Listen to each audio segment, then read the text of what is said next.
வணக்கம் சார். வணக்கம். மிகுந்த எதிர்பார்ப்புகளுக்கு மத்தியில எக்ஸிட் போல்ஸ் ரிலீஸ் ஆயிருக்கு சார். எப்படி பார்க்குறீங்க இத? அதான் தேர்தலுக்கு முந்தைய கருத்து கணிப்பு, தேர்தலுக்கு பிந்தைய கருத்து கணிப்பு, தேர்தலுக்கு பின் அந்த கருத்து கணிப்பு தான் பெருமளவில் அது ஒரு என்ன சொல்கிறது, மக்களுடைய மனசில் என்ன இருக்குதுன்னு தெரிய வரும். அதுதான் ஒரு முக்கியமான பேசும் பொருளாக எடுத்துக்கொள்ளப்படும்னு பல விவாதங்களை சொல்லியிருக்காங்க. அது குறிப்பாக நமக்கு 23ஆம் தேதி அந்த தேர்தல் முடிஞ்சுது. இன்றைக்கி 29ஆம் தேதி. இன்றைக்கி மேற்கு வங்காளத்தில் தேர்தல் முடித்த பிறகு தான் நீங்கள் கருத்து கணிப்பில் வெளியிடணும் அப்படின்னாங்க. தமிழ்நாடு, அஸ்ஸாம், மேற்கு வங்காளம், புதுச்சேரி, கேரளா, இந்த 5 மாநிலங்களுக்குமான தேர்தல் முடிவுகளை தேர்தலுக்கு பிந்தைய கருத்து கணிப்பில் சொல்லியிருக்காங்க. குறிப்பாக எனக்கு தெரிஞ்சு பார்த்தீங்கன்னா, இப்போ வரைக்கும் நான் அந்த வீடியோ பேசுகிற வரைக்கும் நேஷ்னல் ஊடகங்கள், தேசிய அளவிலான ஊடகங்கள் நிறைய கருத்து கணிப்பில் வெளியிட, குறிப்பாக NDTV, India today, republic TV, இப்படி இவங்க வெளியிட்டிருக்காங்க. இதில் அவர்கள் தேர்தலுக்கு பிந்தைய கருத்து கணிப்பில் பெருவாரியாக 125லிருந்து 145 வரை டிஎம்கே கூட்டணி வெல்லும் அப்படின்னு, 65லிருந்து 80 வரைக்கும் ஏடிஎம்கே கூட்டணி வெல்லும், என்டிஏ கூட்டணி இந்த முறை முதல் ஓட்டை சந்திக்கிற, முதல் தேர்தலை சந்திக்கிற தாவேகாவிற்கு 6 முதல் 24 சீட்டு வரைக்கும் கிடைக்கும் அப்படின்ற மாதிரியான ஒரு தேர்தலுக்கு பிந்தைய கருத்து கணிப்பாக ஒரு சாம்பிளாக தான் அதை வெளியிட்டிருக்காங்க. இதெல்லாம் மீறி 4ஆம் தேதி மக்கள் மனசில் என்ன இருந்தது, அவங்க என்ன வாக்காக பதிவு பண்ணியிருக்காங்கன்ட்டு மொத்தமாக தெரிய வரும். இதுதான் இப்போதைக்கு சார். அதே மாதிரி இது எத்தனை பேர்கிட்ட எடுத்தாங்க, எந்தெந்த மாவட்டத்தில் எடுத்தாங்க, எந்தெந்த சட்டமன்ற தொகுதியில் எடுத்தாங்க அப்படின்றதுக்கான கிளியர் இன்ஃபர்மேஷன் எந்த சேனலுமே கொடுக்கல. ஸோ அது எப்படி சார், இது நம்பலாமா இல்லை எப்படி சார் இது எப்படி எடுத்துக்கிட்டது? இல்லை, இது முழுமையாக நம்ப முடியாது. இது ஒரு பார்ட். இது அவ்வளோதான். நீங்கள் எலெக்ஷனுக்கு முன்னாடி, அதாவது வாக்குப்பதிவுக்கு முன்னாடி ஒரு மனநிலை இருக்கும். எல்லா மக்களுக்கும் இருக்காது. ஒரு சிலருக்கு வீட்டிலேருந்து கிளம்பும் போது இவங்களுக்கு தான் ஓட்டு போடணும்னு முடிவோடு போவாங்க. அங்கே பூத்தாண்ட க்யூவில் நிற்கும் போது ஒன்று முடிவு பண்ணுவாங்க, மிஷினாண்ட போகும்போது ஒன்று மாறி இருக்கும். இந்த ஓட்டு தான் முக்கியமான ஓட்டு. ஆனால் நாங்கள் பரம்பரையாக இந்த கட்சிக்கு தாங்க ஓட்டு போடுவோம், பாரம்பரியமாக இந்த கட்சிக்கு தாங்க ஓட்டு போடுவோம் அப்படின்னு சொல்கிறவங்க அதிலிருந்து மாறவே மாட்டாங்க. அதில் ரொம்ப முக்கியமான ஒரு விஷயம்னா, இந்த முறை விஜய் வந்தது இந்த தமிழக தேர்தல் அரசியல் களத்தில் ஒரு பெரிய அலையை உண்டாக்கி இருக்கிறது என்பதில் மாற்று கருத்து கிடையாது.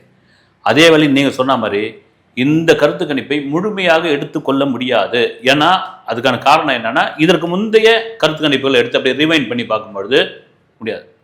இது வேணா ஓரளவுக்கு மெஜாரிட்டியாக இருக்கும்னா நம்ம இது பண்ணிக்கலாம். ஏன்னா ஒருவேளை திமுகவே ஃபுல் ஸ்விங்கில் அடித்து ஆட்சி அமைக்கலாம், இல்லது ஒரு கூட்டணி ஆட்சி அமையலாம், இல்லது அதிமுக கூட்டணி ஆட்சிக்கான வாய்ப்பு இருக்குது அப்படின் போது தாவேகா அவங்களுக்கு ஆதரவு கொடுக்கலாம், இல்லை தாவேகாவுக்கு கூட ஒரு பெரும்பான்மை கிடைக்கலாம். என்ன வேணாலும் நடக்கலாம். ஏன்னா விஜய் அலைன்னு சொல்லிட்டு இருக்காங்க. பார்த்தா இங்கேருந்து 6லேருந்து 24 வரைக்கும் அப்படின்றாங்க. சில ஊடகங்களில் பார்த்தீங்கன்னா 3லேருந்து, நான் தாவேகாவுக்கு சொல்கிறேன், 3லேருந்து 7ன்னு சொல்லியிருக்காங்க. ஆனால் எல்லாரும் என்னன்னா 118 சீட்டு இருந்தால் ஆட்சி அமைச்சிடலாம், 118. அப்போ 125ன்னு திமுக கொண்டு வரும்போது, திமுக கூட்டணி கொண்டு வரும்பொழுது மீண்டும் அரியணையில் அவர்களை தான் மக்கள் உட்கார வைக்கப் போகிறார்கள் என்ற ஒரு கருத்து இப்பொழுது வரைக்கும் விவாதமாக நடந்து கொண்டிருக்கிறது. ஆனால் இதை வச்சு மட்டுமே திமுக மீண்டும் ஆட்சி அமைக்கும் நம்ம சொல்ல முடியாது சார். ஏன்னா கடந்த நாடாளுமன்ற தேர்தலில் பெரும்பாலான ஊடகங்கள் சொன்ன ஒரு விஷயம் 400 சீட்ஸ்க்கு மேலே 500 சீட்ஸ்க்கு மேலே பிஜேபி ஜெயிக்கும் அப்படின்னா. பட் ரிசல்ட் வேற மாதிரி தான் இருந்துச்சு. இப்போ வரைக்குமே கூட்டணியோட தயவால தான் ஒரு ஆட்சியில் இருக்காங்க அப்படின்னும் போது இதை மட்டுமே எடுத்துட்டு திமுக மீண்டும் ஆட்சிக்கு வரும்னு சொல்ல முடியுமா? இல்லை, அதுதான் நான் சொல்கிறேன். இதை மட்டுமே எடுத்துக்க முடியும். இப்போ அதிமுக 65லேருந்து 80 வரைக்கும் கிடைக்கின்றாங்க. அது கம்மியாக கூட வரலாம். நீங்கள் தாவேகா அண்டர் எஸ்டிமேட் பண்ணவும் முடியாது. ஒருவேளை அதை 6லேருந்து 24 இல்லை 8லேருந்து 25 இப்படி கூட நீங்கள் பண்ண முடியாது. திடீர்னு ஏன்னா நீங்கள் சொன்ன மாதிரி தான் இவங்க மேற்கு மண்டலத்தில் இந்த கருத்து கணிப்பு நடத்தியிருக்காங்களா, தென் மாவட்டத்தில் நடத்தியிருக்காங்களா, வட மாவட்டத்தில் எந்த பகுதியில் நடத்தியிருக்காங்க, சென்னையில் எங்கே நடத்திருக்காங்க. நான் கேட்டவங்களாம் பூத்தில் போய் ஓட்டு போட்டவங்ககிட்டலாம் ஊர்லாம் கூட கேட்டேன். அப்படி யாராவது உங்களுக்கு கருத்து கணிப்பு கேட்டாங்கன்னா அப்படிலாம் யாருமே கேட்கலைங்க. சொந்தக்காரங்க கேட்டுப்பாங்க, ஒன்றா வீட்டில் இருக்குன்னு கேட்டுப்பாங்க, இந்த ஃபேமிலி குரூப்பில் ஒன்றா போட்டுப்பாங்க, நீ யாருக்கு ஓட்டு போட்ட, நான் யாருக்கு ஓட்டு போட்டேன்னு. ஒருவேளை அதை எடுத்து கருத்து கணிப்பாக பண்ணியிருக்காங்களான்னு தெரியல. ஆனால் இப்படி பெரும்பான்மையத்தில் நீங்கள் சொன்ன மாதிரி கடந்த பாராளுமன்ற தேர்தலில் பிஜேபி 400லேருந்து 500 வரைக்கும் ஃபுல் ஸ்விங்கில் தனி மெஜாரிட்டியாக அடித்து தூக்கும்பா அப்படின்னு பல பேர் அதை நம்பினாங்க. அது கூட தேர்தலுக்கு பிந்தைய கருத்து கணிப்பு தான். ஆனால் 292 சீட்டு தான் அவங்க வெற்றி பெற முடிஞ்சுது. அப்போ இந்த பக்கம் சந்திரபாபு நாயுடு, அந்த பக்கம் நிதிஷ்குமாருடைய ஆதரவுடன் தான் அவர்கள் ஆட்சி அமைக்க வேண்டிய சூழ்நிலை இன்னைக்கு அவங்களுடைய ஆதரவு தான் இருக்குது. அதனால் என்ன வேணாலும் மாறலாம். இது ஒரு என்ன சொல்கிறது, இது ஒரு அனுமானம், அவ்வளோதான் இருக்கலாம் அப்படின்ற அனுமானம். நீங்கள் மற்ற இதுக்கு இப்போ வந்து ஒரு ஏதோ ஒரு பொருள் வாங்க போகிறீங்க, அதுலேருந்து ஒரு சாம்பிள் வாங்கி பார்க்குறீங்க ரைட்னா, ஒட்டுமொத்தமாக அந்த பொருள் அப்படி தான் இருக்கும். இது மக்களுடைய மனசு வந்து நீங்கள் ஒரு 500 பேர்கிட்ட இருந்து ஒரு சாம்பிளோ ஒரு 1000 பேர்கிட்ட இருந்து ஒரு சாம்பிளோ எடுத்து சொல்ல முடியாது. அது இங்கு லட்சம் தாண்டி கோடி பேர் இருக்காங்க. அந்த கோடி பேருடைய மனசு என்னவா இருந்தது? இதுக்கு ஒரு உதாரணம் சொல்லணும்னா என்ன தெரியுங்களா? 120 ஓட்டில் ஜெயிச்சவங்களும் தோத்தவங்க இருக்காங்க, 1000 ஓட்டில் வந்து இழுபறியா வந்து நின்னவங்களும் இருக்காங்க. இப்படி வந்து ஏன்னா குறைஞ்ச இதுல எனக்கு இந்த தேர்தல் களம் அப்படிதான் இருக்கும் போல இது வந்து எல்லாரும் பாத்தீங்கன்னா ரொம்ப நெக் த மூமெண்ட்ல வந்து அந்த வெற்றி தோல்வியை வந்து இழுத்துக்கிட்டு இருப்பாங்க பாருங்க. அது அந்த வெற்றி தோல்வி யாருக்கு அப்படின்னு தான் வந்து பெரிய கொஸ்டின் மார்க் வந்து. அது நிச்சயமாக இப்ப சொல்ல முடியாது. திரும்பவும் விஜய் சொன்ன மாதிரி தான் வந்து இது ஒரு அதிசய தேர்தல். அப்போ வந்து சொன்னப்போ எல்லாரும் வந்து நான் கூட என்னடா இது ஒரு பெரிய அதிசய ரைமிங்காக சொல்றாரு போல இருக்குன்னு நினைச்சேன் நான். ஆனால் இது உண்மையிலே அதிசய தேர்தல் தான். 4ஆம் தேதி மே 4ஆம் தேதி தான் இதனுடைய ஃபுல் ரிசல்ட் தெரியும். சார் அதே மாதிரி புதுச்சேரியிலையுமே அதுக்கான தேர்வு முடிவுகள் எக்ஸிட் போல்ஸ் வந்து வந்திருக்கு சார். அங்கேயுமே வந்து விஜய் அவர்களுக்கான செல்வாக்கு அப்படின்றது வந்து கிட்டத்தட்ட 17% 20% அப்படின்ற மாதிரி சொல்லப்படுது சார். அங்க விஜய் வந்து எந்த மாதிரி ஒரு தாக்கத்தை ஏற்படுத்தும்? தமிழகம் நம்ம பார்த்துருக்கோம் இந்த மாதிரியான விஜய் அலை வீசுறத. புதுச்சேரியில் என்ன நிலவரம் சார்? இல்லை, புதுச்சேரியில் வந்து இதே தான் தமிழகம் மாதிரி தான். அங்கே வந்து ஒன்று காங்கிரஸ், இல்லைன்னா வந்து என்டிஏ கூட்டணி, இல்லைன்னா வந்து வேற ஒரு கட்சி, இப்படி தான் வந்து மாறி மாறி ஆட்சி அமைச்சிருந்துருக்காங்க. இப்போ விஜய் அங்கே புதுச்சேரியில் செஞ்ச சுற்றுப்பயணத்தில் அங்கே கட்டுக்கடங்காத கூட்டம், அவ்வளோ பேர் வந்திருந்தாங்க, அவ்வளோ ஆதரவுலாம் கொடுத்துருந்தாங்க. அங்கே இருக்கிற ரங்கசாமி அவர் கூட வந்து கூட்டணிலாம் அமைக்க போகிறான்ற மாதிரி சொல்லியிருந்தாங்க. அங்கேயும் தனிச்சு தான் நின்னாங்க. இந்த வாட்டி அங்கே வந்திருக்கிற ரிசல்ட்டு பார்த்தீங்கன்னா, அந்த கருத்து கணிப்பு பார்த்தீங்கன்னா, என்டிஏ வந்து இந்த முறை வந்து அதிகப்படியான சீட்டுகளை பெறும் அப்படின்ற மாதிரி சொல்லுங்க. புதுச்சேரி ஒரு சின்ன ஒரு மாநிலம், ஒரு யூனியன் பிரதேசம். அங்கே கூட நீங்கள் பார்த்தீங்கன்னா ஒரு 3 தேர்வு சேர்ந்தது தான் ஒரு தொகுதி. இன்னும் டஃப்பு அங்கே தான்.